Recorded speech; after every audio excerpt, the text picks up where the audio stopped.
So if you've been following me in the last few months, you'll know that I've been putting a heavy emphasis on conscious manifestation. And the reason why I feel like this is so crucial for empaths is because when we believe fundamentally that we can't meet our needs, we create codependent relationships. And this is one of the fundamental issues for empaths. Or we create situations in which we are not taking care of ourselves, so which we get taken advantage of by others. And so I believe that the more conscious we can become of how we are creating our reality, how we are manifesting, because we're manifesting all the time, just being aware of how we're doing it. If we can become aware of how we do it, so then we can realize that we can influence and shift it, what happens is we realize we can meet our own needs, and we can meet them directly. We don't have to manipulate to meet our needs. And so in this video, I want to talk about 5 ways to heal our creative blocks, because the main thing that I find that blocks conscious manifestation is creativity blocks. In other words, blocks in the sacral chakra. Blocks that have to do with giving, receiving, creativity, and sexuality. All of that comes from the same energy. And it makes sense because as a human collective, for the most part, we have been in conflict with our nature, in conflict with what we are. And our nature includes our sexuality, and it includes our creativity, the fact that we are creators, that we're storytellers. And because we've woven a lot of stories that have been painful and hurtful, that have been in the aggressor, victim, savior paradigm, we are suspicious of story, and yet we're here living it and here doing it. We're suspicious of manifestation, we're suspicious of magic, and yet we're here living it and doing it. And so this inner conflict is a big part of why I feel like we are at war, in a large psychic war on the planet. But the great thing is that so many people are waking up, so many people are realizing this, and it's like a silent army, because it's this quiet realization when you start realizing, oh, I can manifest whatever I want, and you start getting really good at it and start realizing the mechanisms of the universe and how it works. And then it becomes a relationship between you and the universe, and you start using your reflections as a way to see how well you are creating your reality. And suddenly the powers that were out there, you realize they're actually more of a smoke screen. They're a reflection of what you're already doing, which is manifesting. It's just that when we manifest unconsciously, things show up in our reality that we don't expect and that surprise us, and they are always a reflection of our inner self, our inner conflict. So, without getting too far into that, I want to give you 5 ways. I'm just going to keep this pretty simple, but I want to give you 5 ways to help heal your creative blocks in your chakra, in your sacral chakra. So 1 is commit to the win-win-win. So I've been talking about this a lot.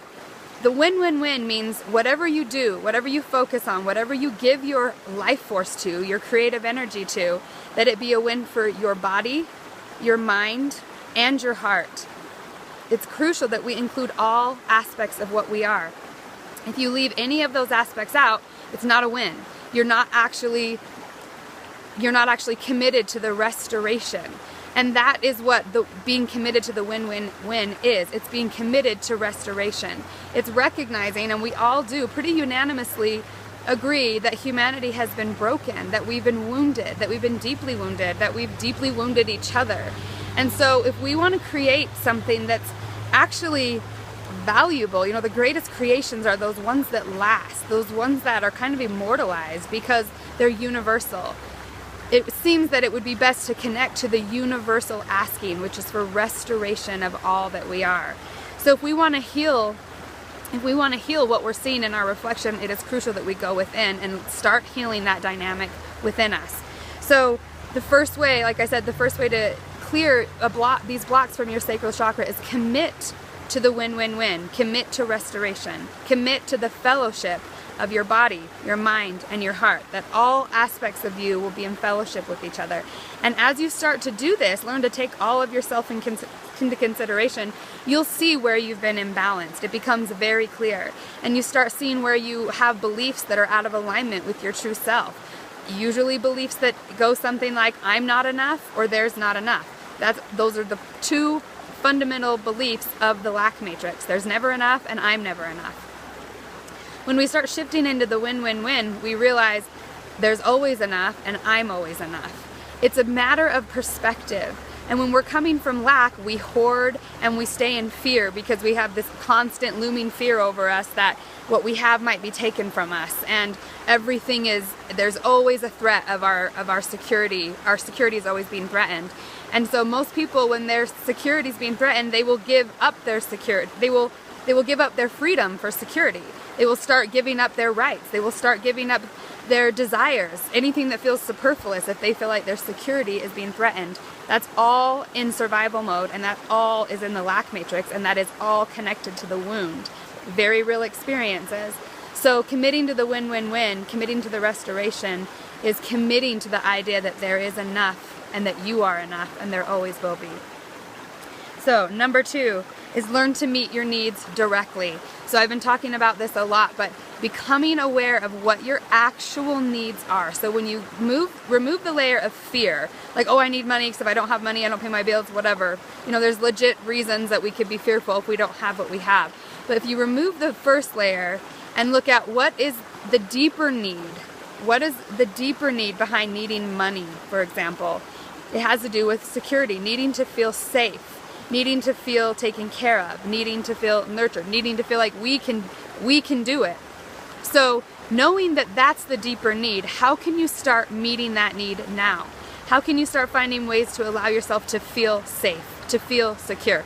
Because remember, everything is a resonance. This entire universe is based on frequency, is based on resonance, and it's based on the law of attraction. So you will attract what you are emitting, what your frequency is, what you are resonating with. So when you realize this, and I'm telling you, it doesn't take much to start realizing when you change your resonance, you change what your manifestation is.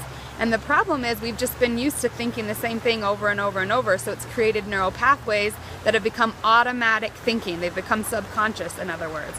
So when we first start on this journey of releasing our creativity and our creative blocks, setting our genie free, our inner genie, our inner genius, and allowing ourselves to be unlimited, we will come up against all the beliefs that we have that are limited. And so it can feel really uncomfortable at first when you first start doing this. And it's easy to be like, oh, screw it, I don't believe any of this.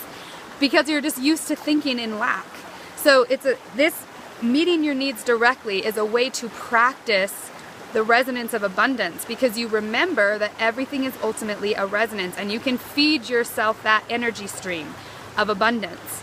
It's a resonance. Find the resonance, tune into it just like you would a radio dial, and allow yourself to receive it. And when you practice the resonance, you realize, wow, it's not about anyone or anything else out there. It all is about my focus and where I'm tuning in. So this is really crucial. Number 3, understand the laws of the universe and how they work. So things like the law of attraction, the law of reflection, the law of projection, how we tell stories, how we receive stories, how this works, how the universal laws work. This video, I don't have time to talk about how they all work, but I want to suggest a book. It's called A Little Light on the Spiritual Laws by Diana Cooper. I've been really liking this book. It's very, very simple, and it talks about how the universal laws work in a very clear way. And it doesn't really matter what background you come from, if you're religious or not religious, secular, it doesn't really matter. I feel like it is all encompassing, and it just gives you the basics of how it works. Highly important. If it's not that book, start looking into it. Just start looking into how the universal laws work and how they apply to you, because when you understand how the law works, it's much easier to stay within it and not make the same mistakes over and over.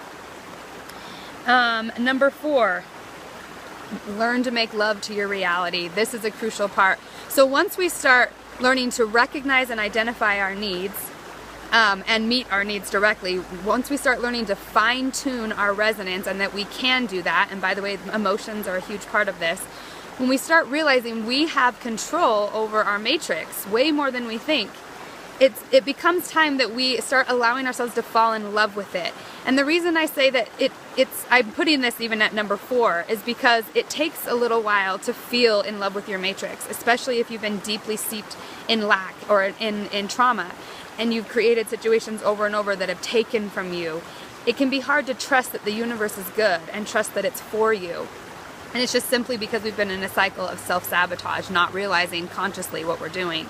So after you start practicing these conscious manifestations, it becomes much easier to fall in love with your reality, fall in love with your matrix, because the universe does start to become much more personal, and you start realizing it knows you deeply personally, because you are the one, it's reflecting you back to you. And the closer you get to your heart, your restored heart, the fullness of who you are, the more and more you'll attract people in your life who resonate with you, with your soul tribe, with your true heart, you know, and you become, your resonance becomes stronger, because more and more people more and more people in your reality are reflecting your inner truth back to you, and you start seeing your inner truth reflected back to you all over. It's unreal how it happens, and I'm telling you from living it pretty hardcore in the last 6 years. I've lived off this belief and I've learned a lot, but I'm telling you, it does work. When you change, your life and your reflection changes, and you can step into an entirely different reality.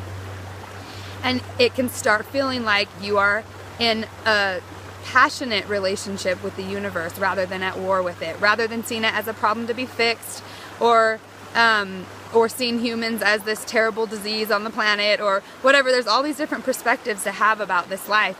But it's unreal and amazing when you start realizing that one of the options that you can opt into is be a lover. Like, be a lover with nature, be a lover with your matrix, a lover with your universe. And it can feel like a passionate relationship. They can feel like something, and not just a lover, a mother, a sister, a brother, just the matrix can begin to feel like a space that you are connecting to your deepest heart, and that you are being strengthened in your innermost being.